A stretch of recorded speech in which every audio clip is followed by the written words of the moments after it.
ಮಿತ್ರರೇ ನಮಸ್ಕಾರ. ನೀವು ಯಾವಾಗಲಾದರೂ ಹೀಗೆ ಕನಸು ಕಂಡಿದ್ದೀರಾ?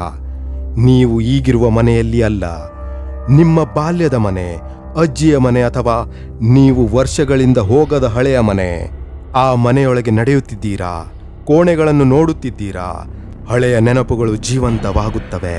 ಇದು ಕೇವಲ ಕನಸ ಅಥವಾ ನಿಮ್ಮ ಆತ್ಮ ನಿಮಗೆ ಏನನ್ನೋ ಹೇಳಲು ಪ್ರಯತ್ನಿಸುತ್ತಿದೆಯಾ?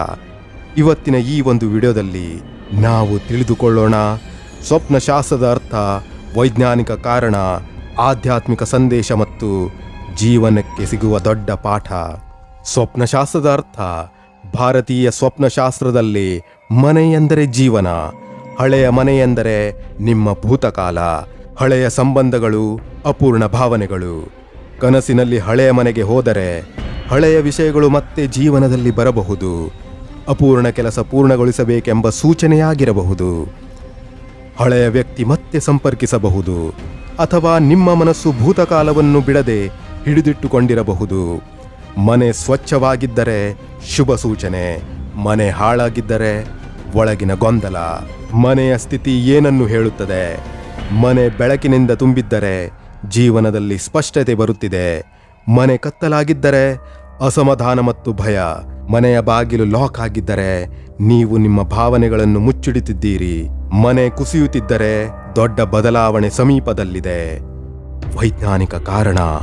ಮನೋವಿಜ್ಞಾನದ ಪ್ರಕಾರ ಕನಸುಗಳು ನಮ್ಮ ಸಬ್ ಕಾನ್ಷಿಯಸ್ ಮೈಂಡ್ನ ಪ್ರತಿಬಿಂಬ.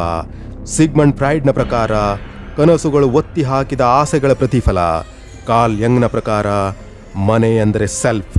ಹಳೆಯ ಮನೆ ಎಂದರೆ ನಿಮ್ಮ ಹಳೆಯ ವರ್ಷನ್. ನೀವು ಬದಲಾಗುತ್ತಿದ್ದೀರಿ, ಆದರೆ ಮನಸ್ಸು ಹಳೆಯದನ್ನು ನಿಮಗೆ ನೆನಪಿಸುತ್ತಿದೆ. Childhood connection. ಬಾಲ್ಯದ ಮನೆ ಕನಸಿನಲ್ಲಿ ಕಾಣುವುದು ಎಂದರೆ ಭದ್ರತೆಯ ಅಗತ್ಯ, ಪ್ರೀತಿಯ ಕೊರತೆ, ಸ್ಟ್ರೆಸ್ ಹೆಚ್ಚು ಆಗಿರುವ ಸಮಯ. ನಿಮ್ಮ ಮನಸ್ಸು ಹೇಳುತ್ತಿದೆ, ನಾನು ಮತ್ತೆ ಸುರಕ್ಷಿತ ಸ್ಥಳಕ್ಕೆ ಹೋಗಬೇಕು. ಆಧ್ಯಾತ್ಮಿಕವಾಗಿ ಹೇಳುವುದಾದರೆ ಮನೆ ಎಂದರೆ ಆತ್ಮದ ವಾಸಸ್ಥಳ. ಹಳೆಯ ಮನೆ ಎಂದರೆ ಹಿಂದಿನ ಜನ್ಮದ ಸಂಸ್ಕಾರಗಳು ಅಥವಾ ಕರ್ಮ. ಕೆಲವೊಮ್ಮೆ ಈ ಕನಸು ಸೂಚಿಸುತ್ತದೆ, ಹಳೆಯ ಕರ್ಮ ಮುಕ್ತಗೊಳಿಸುವ ಸಮಯ ಬಂದಿದೆ. ಪೂರ್ವಜರ ಆಶೀರ್ವಾದ ಬೇಕಿದೆ. ಪಿತೃ ಸಂಬಂಧಿತ ಶಕ್ತಿ ಸಕ್ರಿಯವಾಗಿದೆ. ಪೂರ್ವಜರ ಸಂಪರ್ಕ. ಹಳೆಯ ಮನೆಗೆ ಹೋಗಿ ಅಜ್ಜ ಅಜ್ಜಿ ಕಾಣಿಸಿಕೊಂಡರೆ ಇದು ಪಿತೃ ಸಂದೇಶವಾಗಿರಬಹುದು. ಅವರು ಮೌನವಾಗಿದ್ದರೆ ಶಾಂತಿ. ಅವರು ಏನಾದರೂ ಹೇಳಿದರೆ ಗಮನದಿಂದ ಕೇಳಬೇಕು. ಇದು ಭಯಾನಕವಲ್ಲ, ಇದು ಸಂಪರ್ಕ. ಮುಚ್ಚಿದ ಕೋಣೆ. ಕನಸಿನಲ್ಲಿ ಒಂದು ಕೋಣೆ ಮುಚ್ಚಿರಬಹುದು. ಇದರ ಅರ್ಥ ನಿಮ್ಮ ಜೀವನದಲ್ಲಿ ಒಂದು ಭಾಗ ನೀವು ಎದುರಿಸದಿರಬಹುದು. ಹಳೆಯ ನೋವು, ಹಳೆಯ ಪ್ರೀತಿ ಅಥವಾ ಹಳೆಯ ತಪ್ಪು. ಮನಸ್ಸು ಹೇಳುತ್ತಿದೆ, ಇದನ್ನು ತೆರೆಯಬೇಕು. ಮನೆ ಸ್ವಚ್ಛ ಮಾಡುವುದು. ನೀವು ಹಳೆಯ ಮನೆ ಸ್ವಚ್ಛ ಮಾಡುತ್ತಿದ್ದರೆ ನೀವು ಹೀಲಿಂಗ್ ಹಂತದಲ್ಲಿದ್ದೀರಿ. ಮನಸ್ಸು ಗೊಂದಲದಿಂದ ಹೊರಬರುತ್ತಿದೆ. ಹಳೆಯ ನೋವು ಬಿಡಲು ಸಿದ್ಧರಾಗುತ್ತಿದ್ದೀರಿ. ಇದು ತುಂಬ ಪಾಸಿಟಿವ್ ಡ್ರೀಮ್. ಮನೆ ಕುಸಿಯುವುದು.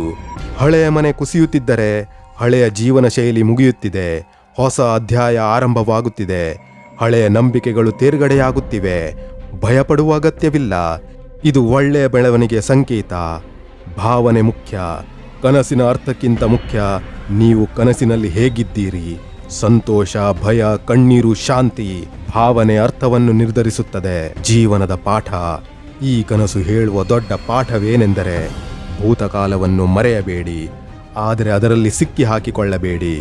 ಹಳೆಯ ಮನೆ ಕೇವಲ ಗೋಡೆಗಳು ಅಲ್ಲ, ಅದು ನಿಮ್ಮ ಮೊದಲ ನಗು, ಮೊದಲ ಕಣ್ಣೀರು, ಮೊದಲ ಕನಸು ಕಂಡ ಜಾಗ. ಅಲ್ಲಿ ನಿಮ್ಮ ಅಮ್ಮನ ಧ್ವನಿ ಪ್ರತಿಧ್ವನಿಸಿದೆ. ಅಜ್ಜಿಯ ಕಥೆಗಳು ಜೀವಂತವಾಗಿವೆ. ನೀವು ಬೀಳುತ್ತಾ ಎದ್ದು ನಡೆಯಲು ಕಲಿತ ಜಾಗವದು. ಆ ಮನೆ ನಿಮ್ಮ ಮೂಲ. ಆದರೆ ಗಮನಿಸಿ, ಮೂಲ ಮರಕ್ಕೆ ಬಲ ಕೊಡುತ್ತದೆ, ಆದರೆ ಮರ ಯಾವಾಗಲೂ ನೆಲದೊಳಗೆ ಮಾತ್ರ ಉಳಿದರೆ ಅದು ಬೆಳೆಯುವುದಿಲ್ಲ. ಹಳೆಯ ಮನೆ ಹೋಗುವುದು ಸರಿ, ಅದರಿಂದ ಶಕ್ತಿ ಪಡೆದುಕೊಳ್ಳಿ. ಸ್ಮೃತಿಗಳನ್ನು ಗೌರವಿಸಿ, ಪಾಠಗಳನ್ನು ನೆನಪಿಡಿ. ಜೀವನ ಮುಂದೆ ಸಾಗಬೇಕು. ಭೂತಕಾಲ ನಿಮ್ಮ ಶಿಕ್ಷಕ, ಭವಿಷ್ಯ ನಿಮ್ಮ ಗುರಿ. ನೀವು ಏನು ಮಾಡಬೇಕು? ಈ ಕನಸು ಮರುಮರುವಾಗಿ ಬಂದರೆ ಹಳೆಯ ವ್ಯಕ್ತಿಗೆ ಕ್ಷಮಿಸಿ, ಅಪೂರ್ಣ ಕೆಲಸ ಪೂರ್ಣಗೊಳಿಸಿ, ಮನಸ್ಸಿನಲ್ಲಿರುವ ಮಾತು ಬರೆಯಿರಿ, ಮೆಡಿಟೇಷನ್ ಮಾಡಿ. ಕೆಲವೊಮ್ಮೆ ಈ ಕನಸು ಬರುತ್ತದೆ ನೀವು ನಿಮ್ಮ ಮೂಲವನ್ನು ಮರೆತಾಗ. ನೀವು ಯಾರು, ಎಲ್ಲಿಂದ ಬಂದವರು, ನಿಮ್ಮ ಮೌಲ್ಯಗಳೇನು? ಹಳೆಯ ಮನೆ ನಿಮ್ಮ ಐಡೆಂಟಿಟಿ. ಕೊನೆಯದಾಗಿ ಹೇಳುವುದೇನೆಂದರೆ, ಕನಸಿನಲ್ಲಿ ಹಳೆಯ ಮನೆಗೆ ಹೋದರೆ ಅದು ಕೇವಲ ನೆನಪಲ್ಲ, ಅದು ನಿಮ್ಮ ಆತ್ಮದ ಕರೆ ಇರಬಹುದು. ನಿಮ್ಮ ಜೀವನದ ಹಳೆಯ ಅಧ್ಯಾಯ ಮುಗಿಯುತ್ತಿದೆ, ಹೊಸ ಅಧ್ಯಾಯ ಬರಲು ಸಿದ್ಧವಾಗಿದೆ. ಭೂತಕಾಲವನ್ನು ಗೌರವಿಸಿ, ಆದರೆ ಭವಿಷ್ಯವನ್ನು ಸ್ವೀಕರಿಸಿ. ಮಿತ್ರರೇ, ಈ ಒಂದು ವಿಡಿಯೋ ನಿಮಗೆ ಹೇಗೆನಿಸಿತು? ವಿಡಿಯೋ ಇಷ್ಟವಾದರೆ ಖಂಡಿತವಾಗಿಯೂ ಲೈಕ್ ಕೊಟ್ಟು ಸಹಕರಿಸಿ. ಹೀಗೆ ಬೇರೆ ಬೇರೆ ರೀತಿಯ ವಿಡಿಯೋಗಳಿಗಾಗಿ ಲೋಕ್ ಡೈರೀಸ್ ಚಾನಲನ್ನು ಸಬ್ಸ್ಕ್ರೈಬ್ ಮಾಡಿ. ಮುಂದಿನ ವಿಡಿಯೋದಲ್ಲಿ ಮತ್ತೆ ಭೇಟಿಯಾಗುತ್ತೇನೆ. ಅಲ್ಲಿಯವರೆಗೆ ಧನ್ಯವಾದಗಳು ತಮಗೆಲ್ಲರಿಗೂ.